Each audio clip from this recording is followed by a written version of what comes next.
Olá pessoal, Comandante Leonardo Matos aqui, nosso Conexão Gel número 347, sexta-feira, 1º de agosto de 2025. E o Trump muda o jogo em relação à Rússia. Isso mesmo, esse é o tema principal do nosso Conexão Gel dessa semana, trazendo a síntese da geopolítica para vocês, como sempre, YouTube, Spotify, Apple Podcast. Se gostarem no final, deixem seu like, seu ok. Façam os seus comentários, mas principalmente penso sempre para vocês, compartilhem com seus amigos para a gente aumentar a família Conexão Gel. Bom, vamos logo ao assunto, que tem muita coisa para falar com vocês. Trump muda o jogo contra a Rússia, tema que eu considerei o mais importante. Estamos falando aí do grande potência militar e econômica do planeta e a Rússia, uma grande também potência militar, armas nucleares, etc. E o que aconteceu? Tentando resumir aqui para vocês, no último final de semana, o presidente dos Estados Unidos estava na Escócia e ele se encontrou com a presidente da Comissão Europeia, Ursula von der Leyen, lembrando a vocês, União Europeia, 27 países, e acertou lá o acordo de tarifas com a União Europeia. Aliás, muitos políticos europeus não gostaram do acordo, críticas na segunda-feira. Mas eu acho, minha impressão, minha avaliação é que fora das câmeras aconteceu uma conversa entre os dois e para a Ursula von der Leyen, para a União Europeia aceitar esse acordo com o Trump, bem favorável aos Estados Unidos, a questão da Ucrânia foi colocada nas negociações, né? Isso não foi falado, é uma análise que eu faço porque logo no dia seguinte, no encontro que Trump teve com o primeiro-ministro do Reino Unido, lembrando que o Trump estava na Escócia, e naquela entrevista coletiva ali depois do encontro com o Starmer, o primeiro-ministro britânico, o Trump anunciou que acabou a paciência mesmo com a Rússia e que o prazo que ele tinha falado lá no dia 14, não sei se vocês se recordam, 14 de julho, o Trump tinha anunciado 50 dias para o Putin encerrar essa guerra, cessar fogo, efetivamente cessar fogo, e começar as negociações, mas a partir de um cessar-fogo. E o que nós vimos desde o dia 14 é que a Rússia definitivamente não parou de atacar a Ucrânia, em termos de drones, em termos de operações terrestres. Aliás, a Rússia essa semana conseguiu algumas vitórias importantes ali na região de Donetsk, né? Uma daquelas regiões que a Rússia lá atrás, lá em setembro de 2022, o conflito começou em fevereiro de 2022, setembro de 2022, a Rússia mudou a sua constituição, incorporando, anexando 4 territórios, 4 estados da Ucrânia ao território oficial russo. Se vocês forem nos mapas oficiais da Rússia, vocês vão ver a região de Kherson, Zaporizhzhia, Donetsk, Luhansk, regiões da Ucrânia, fazendo parte formalmente do território russo. Pois bem, avanços importantes da Rússia, conquistas importantes da Rússia essa semana no território ucraniano. E aí o Trump, ele, na segunda-feira, junto com o primeiro-ministro britânico, ele anunciou que o prazo mudou, agora 10 a 12 dias. E aí, fazendo as contas, nós estamos falando aí na semana que vem, 7 a 9, entre quinta e sábado da próxima semana, vamos ter novidades do Trump em relação à Rússia. E isso já é semana que vem, então obviamente esse aqui, eu tinha que trazer isso para vocês como tema mais importante. O que o Trump pode fazer a respeito, na minha avaliação? Não acredito que vamos ter aí tropas americanas, né? Os Estados Unidos não vai atacar a Rússia, nada disso, mas os Estados Unidos podem efetivamente aumentar o volume de armas para a Ucrânia, de venda de armas para a Ucrânia e armas mais, digamos assim, com capacidade de destruição maior, e principalmente esse que eu acho que é o gatilho, eu acho que é isso que o Trump vai fazer, a questão das tais sanções secundárias, ou seja, sancionar países que compram petróleo da Rússia. Isso é muito importante. Já tinha comentado essa possibilidade com vocês aqui em podcasts anteriores e na minha avaliação, na minha análise, é isso que vai acontecer. O Trump vai impor tarifas contra empresas que compram petróleo da Rússia para tentar estrangular as vendas, né? É a fonte principal de receitas da Rússia, a venda de petróleo. Só para vocês terem uma ideia, a Rússia tem mais de 100 navios fantasmas, navios que navegam aí pelo mundo transportando petróleo russo com seus sistemas de identificação desligados, né? Então, são chamados de navios fantasmas, um perigo para a navegação global, na minha avaliação. não só na minha, né, na avaliação de todos os especialistas em temas marítimos. Então, acredito que é isso que vai acontecer. E o Medvedev, que foi presidente da Rússia por um tempo, e também foi primeiro-ministro do lado do Putin, ele que tem sido aí um ativo, né, muito ativo nas redes sociais, nesses últimos anos, especialmente depois da guerra, do início do conflito lá na Ucrânia, em 2022, ele mandou um duro recado para o Trump, logo a seguir, né, desse anúncio do Trump. O Medvedev postou na sua rede social dizendo que o Trump estava brincando com algo muito sério e que a Rússia não era o Irã. Ele disse isso claramente, a Rússia não é o Irã. Né, que o Trump estaria provocando aí um conflito maior, né, aumentando o conflito. E aí o Trump também respondeu, então foram trocas de mensagens aí nas redes sociais entre Trump e o Medvedev, ou seja, eu realmente estou avaliando que o Trump vai começar com essa questão das sanções. Então, vamos seguir acompanhando, tema importantíssimo na agenda internacional, conflito Rússia e Ucrânia, o principal conflito na Europa desde o final da Segunda Guerra Mundial. Já estamos com 3 anos e meio, né? Impressionante, né? O conflito começou em fevereiro de 2022 mas semana que vem acredito que teremos aí novidades. A Rússia, logicamente, já com esse anúncio do Trump, mais um motivo para as forças lá de Moscou aumentarem, tentarem dar aí mais, aproveitando também o verão, né? Ou seja, as condições meteorológicas favoráveis para avanços no terreno. A gente fala muito dessa guerra de drones, né? O conflito Rússia-Ucrânia, uma guerra aí com drones para lá e para cá, não só os drones aéreos que a gente vê mais, mas também não podemos esquecer dos drones navais, que tornaram o Mar Negro, praticamente vocês não escutam nada sobre o Mar Negro, porque os drones navais da Ucrânia praticamente retiraram os navios de guerra da Rússia de ações no Mar Negro. Então, vamos acompanhar. Semana que vem, com certeza, teremos novidades em relação à postura, ao posicionamento dos Estados Unidos contra a Rússia nesse conflito Rússia e Ucrânia. Outra grande, importantíssima novidade da semana, o segundo tema que eu trago para vocês, Conexão GEO 347, é a questão do cessar-fogo parcial lá em Gaza. Já vem falando dessa questão já há bastante tempo. Muita pressão em cima de Israel. Na última semana, no 346, eu já tinha comentado com vocês sobre a decisão da França de que vai reconhecer o Estado palestino. Não preciso falar para vocês da importância da França, um país membro permanente do Conselho de Segurança da ONU, um país nuclear. E é engraçado, vocês vejam que mesmo assim o Trump ele é impressionante nessa questão das entrevistas e tudo, ele não consegue se segurar. Ele indo para a Escócia, né, antes de embarcar para a Escócia, o Macron já tinha anunciado essa questão da França reconhecer o Estado palestino e o Trump respondeu dizendo que isso não fazia diferença nenhuma, que ele gostava muito do presidente francês, mas não importava a decisão da França de digamos, reconhecer a Palestina como Estado, porque não vai virar Estado, né? Tipo assim, quem manda sou eu. Mais ou menos foi isso que o Trump falou antes de embarcar para a Escócia. Pois bem, no domingo, Israel, com toda essa pressão, ele acabou anunciando a interrupção dos ataques durante um determinado período, de 10 da manhã até as 8 horas da noite, e ativando corredores de ajuda humanitária. A situação lá em Gaza realmente bastante precária. Temos visto aí, com certeza vocês já viram muitas cenas, muitas imagens lá da faixa de Gaza. E não podemos esquecer também que na segunda-feira teve início a conferência dos 2 estados lá em Nova York, na sede da ONU, organizada por Arábia Saudita e França. Arábia Saudita, vamos lembrar que desde o início do conflito ali em 2023, 7 de outubro de 2023, foi aquele ataque do Hamas dentro do território israelense, matando 1.200 israelenses de maneira bárbara, sequestrando 240, pouco mais de 240 israelenses sequestrados. Atualmente, estimamos aí, as estimativas apontam que 20 israelenses ainda estão com vida dentro da faixa de Gaza, ainda presos pelo Hamas. Impressionante esse tempo todo. Vamos lembrar, em outubro nós vamos completar 2 anos desse conflito.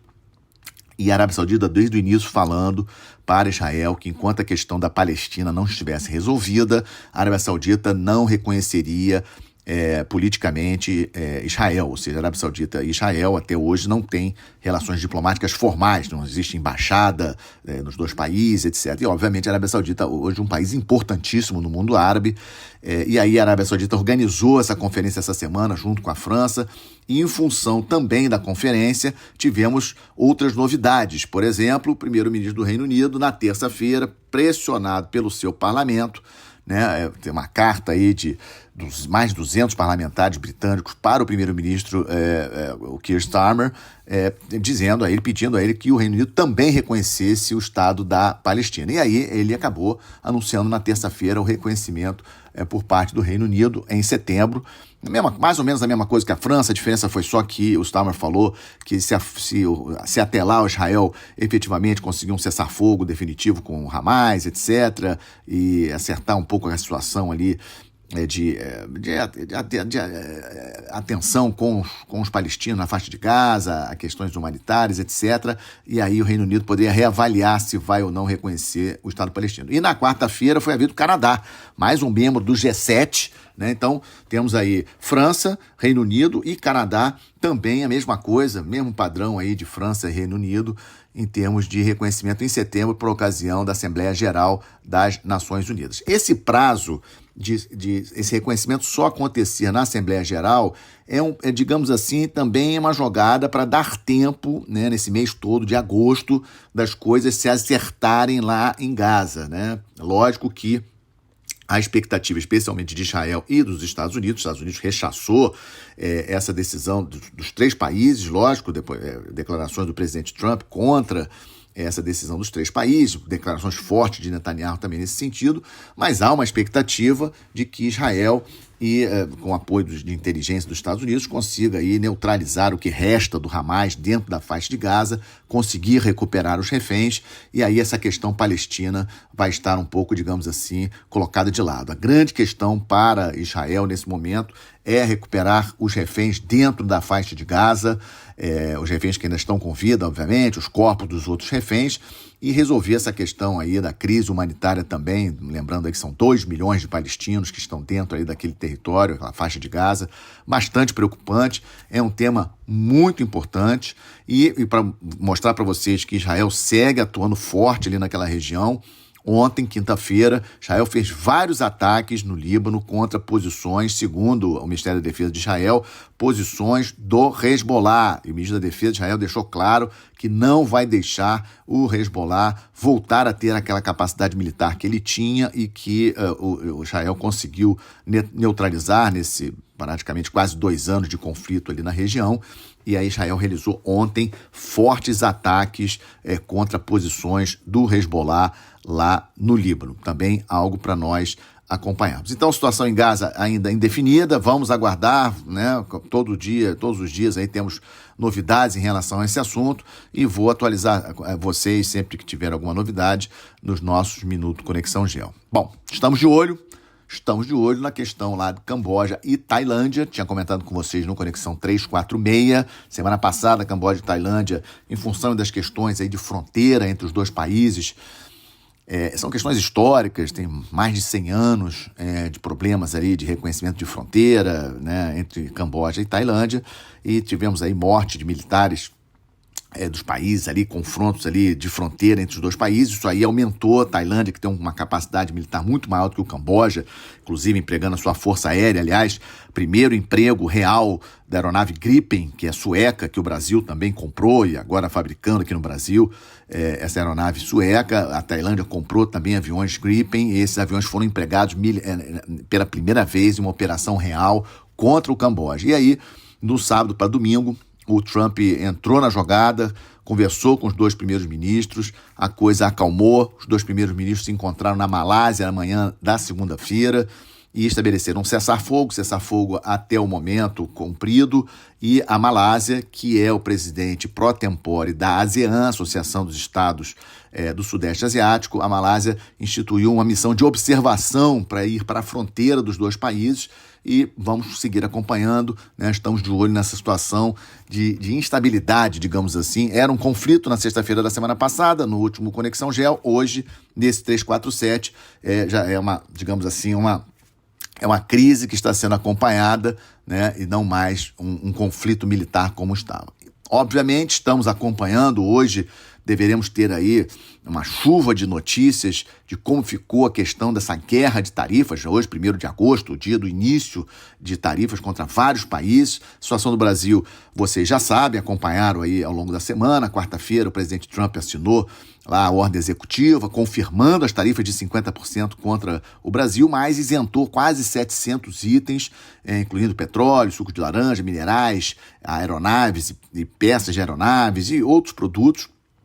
A Câmara Americana de Comércio para o Brasil, ela calcula que mais ou menos 43%, 44% dos itens de exportação do Brasil para os Estados Unidos foram excluídos dessa sanção aí de 50%, mas ainda temos itens importantes, como carne, como café, etc., frutas, né, que ficaram com essa tarifa de 50%. Então, obviamente, vários líderes empresariais preocupados, né, ou seja, os Estados Unidos é o segundo maior importador de produtos do Brasil, a China é o primeiro, como vocês já sabem. Então, lógico que isso é importante. No primeiro semestre deste ano, para vocês terem uma ideia, o Brasil exportou cerca de 20 bilhões de dólares para os Estados Unidos. Então, obviamente que nós estamos falando aí de muito dinheiro para nós. Mas, assim, para os Estados Unidos, só para vocês terem uma ideia, os Estados Unidos, em termos de globais, né, de compras dos Estados Unidos do mundo, o Brasil representa 1,3%. Né? Então, temos assim de efeito sobre a economia americana, esse aumento das tarifas, etc., é pouco. O Trump manteve essa questão também por questões políticas, como vocês já estão acompanhando. Então, vamos acompanhar, estamos de olho. Né? Como eu falei para vocês, já disse aí em alguns outros podcasts, o mais importante é a relação global entre os dois países e não entre os dois governos. Os dois governos, o governo atual, presidente Trump, presidente Lula, estão realmente passando por um momento muito ruim, né? O relacionamento, mas as instituições, tanto dos Estados Unidos como do Brasil, precisam, né, entender isso, esse momento ruim dos dois governos e, mais do que nunca, estreitar os laços institucionais. Ou seja, Ministério das Relações Exteriores daqui com os Ministérios das Relações Exteriores de lá, Forças Armadas daqui com as de lá, academia daqui com as de lá, empresários também, imprensa, ou seja, o máximo, né, das instituições dos dois países. Nós somos parceiros históricos, Brasil e Estados Unidos. Não interessa nem para o Estado brasileiro, nem para o Estado americano essa crise que atualmente nós estamos passando. Isso tem que ficar bem claro para todos. E me surpreendeu muito, só para fechar essa questão das tarifas, que eu acho que também está cansando vocês, né? Me surpreendeu muito o anúncio do Trump em relação à postura em relação à Índia, né? Impondo os 25% de tarifas sobre os produtos indianos. A mídia indiana, olha, eu acompanho com frequência a mídia da Índia detonando o Trump, detonando os Estados Unidos, e nós não podemos esquecer que a Índia tem fortes relações com a Rússia. A Índia tem a China como seu grande rival geopolítico. Lógico que tem aqueles problemas com o Paquistão, vocês acompanharam a guerra entre Índia e Paquistão aqui pelo Conexão Geo este ano, em maio, etc., aquele conflito lá de 4, 5 dias. A instabilidade na Caxemira prossegue, lógico, então o Paquistão, óbvio que é um problemaço para a Índia, mas a grande ameaça geopolítica para a Índia é a China. E lógico que isso interessa para os Estados Unidos, gente. Se a China é o grande rival para os Estados Unidos, né, o grande problema para os Estados Unidos em termos de grande geopolítica é a China. Se a Índia é inimiga da China, tem problemas com a China, é interesse dos Estados Unidos uma aproximação da Índia. Então achei ruim esse posicionamento do Trump em relação à Índia, do ponto de vista geopolítico. Acho que ele focou muito na questão econômica, né? O Trump está muito focado nessa questão econômica e às vezes eu acho que ele perde um pouco a visão geopolítica, da macro geopolítica. A Índia é um parceiro que os Estados Unidos precisam ter do seu lado. Então vamos seguir de olho, algo bastante importante. Também estamos de olho num exercício que começa hoje, um exercício naval, um treinamento naval, Marinha da Rússia, Marinha da China, lá no Pacífico, né? Não preciso dizer da importância hoje daquela região, tem questão de Taiwan, tem Coreia do Norte, etc. E a Marinha da Rússia, Marinha da China realizam um exercício de hoje até a próxima terça-feira, dia 5. Então, vamos estar de olho, vamos estar acompanhando mais algumas novidades interessantes sobre esse exercício, esse treinamento das duas marinhas, trago para vocês e num próximo Minuto Conexão Geo. Outro ponto também estou de olho, tem um pouco a ver com esse pacote de tarifas, mas é um pouco diferente, que no pacote de ajuste entre Estados Unidos e Coreia do Sul, atenção, Coreia do Sul, os Estados Unidos acertaram também que a Coreia do Sul vai investir 150 bilhões de dólares na indústria de construção naval dos Estados Unidos, né? Muito importante aquele programa do Trump de Make America Shipbuilding Great Again, né? Importante. E num acordo ali de tarifa, de redução de tarifas para 15%, né? Estava em 25%, os Estados Unidos acertou aí 15% de tarifa sobre os produtos sul-coreanos dentro dos Estados Unidos, mas a Coreia do Sul se comprometeu a investir 150 bilhões de dólares na indústria de construção naval dos Estados Unidos. Os Estados Unidos muito preocupado com isso, como vocês já sabem, a China é o grande produtor, construtor de navios do mundo atualmente, mais da metade dos navios são construídos no mundo, são construídos na China. Em segundo lugar, Coreia do Sul com um parque de indústria de construção naval impressionante. E para fechar, estamos de olho, obviamente, no nosso entorno estratégico, Venezuela e Estados Unidos. Algo muito interessante. Semana passada, os Estados Unidos liberaram a Chevron, empresa importante de petróleo dos Estados Unidos, a voltar a explorar petróleo na Venezuela. Por quê? Por que os Estados Unidos, na semana passada, liberaram? Alguns falaram, não, por causa da troca de prisioneiros, etc. Não vejo assim. Na minha avaliação, essa liberação da Chevron na semana passada tem relação com a questão da mudança de postura Estados Unidos-Rússia, conflito Ucrânia, está dentro desse pacotão. Os Estados Unidos, logicamente que para o governo do Trump não interessa aumento do preço do petróleo, porque vai aumentar o preço da gasolina nas bombas, etc., a questão da inflação. Essa semana lá o Fed manteve a taxa de juros, logicamente que o Trump não gostou disso, ele esperava aí que o Fed reduzisse a taxa de juros. E eu acho que ele precisa do petróleo venezuelano no mercado. Olha só que interessante esse anúncio dos Estados Unidos, então, de liberar a Chevron, empresa americana de petróleo, a explorar petróleo venezuelano. E essa semana o Marco Rubio, que é o secretário de Estado dos Estados Unidos, chama o Maduro, presidente da Venezuela, diz que ele não é presidente da Venezuela, ele é chefe do cartel de narcotráfico. Olha só. Então você veja como é que é complexo o sistema internacional, como é que é complexo. Tipo assim, o Marco Rubio falou isso um pouco para nublar o que os Estados Unidos fizeram na semana passada de liberar a Chevron para produzir petróleo, né? Então por isso que eu falo sempre para vocês, vamos olhar o que de concreto, né? Ou seja, de medidas concretas, palavras, né? Postagens em redes sociais, discurso, etc. O vento leva. Agora, liberar a Chevron para voltar a operar na Venezuela, achei realmente do ponto de vista geopolítico muito mais importante. E aí para fechar, Conexão Geo 347, a boa notícia, Brasil, falando também de petróleo, né? Já que falamos de Chevron na Venezuela, falando de petróleo, o Brasil bateu um recorde de exploração de petróleo e gás no mês de junho. Saíram os dados essa semana, 4,9 bilhões de barris equivalentes de óleo, né, juntando petróleo e gás, uma alta de 2,9% em relação a maio, recorde histórico. Nós nunca produzimos tanto petróleo e gás na história do Brasil, e 12,5% a mais em relação a junho de 2024. E detalhe, 97,6% de todo o petróleo extraído do mar. Campos marítimos, Amazônia Azul, 85% de gás. Então, com isso, fecha o nosso Conexão Geo, uma excelente notícia para nós, esse recorde de produção de petróleo, isso aí, mais recursos para o Brasil, mais royalties para os municípios aí, lindeiros dos campos de exploração, melhorando a qualidade de vida da nossa população. Fecha o nosso Conexão Geo 347, agradecendo para vocês a confiança no meu trabalho. Se gostaram, deixem o seu like, deixem o seu comentário, compartilhem com seus amigos. Muito obrigado, excelente final de semana, até a próxima sexta-feira.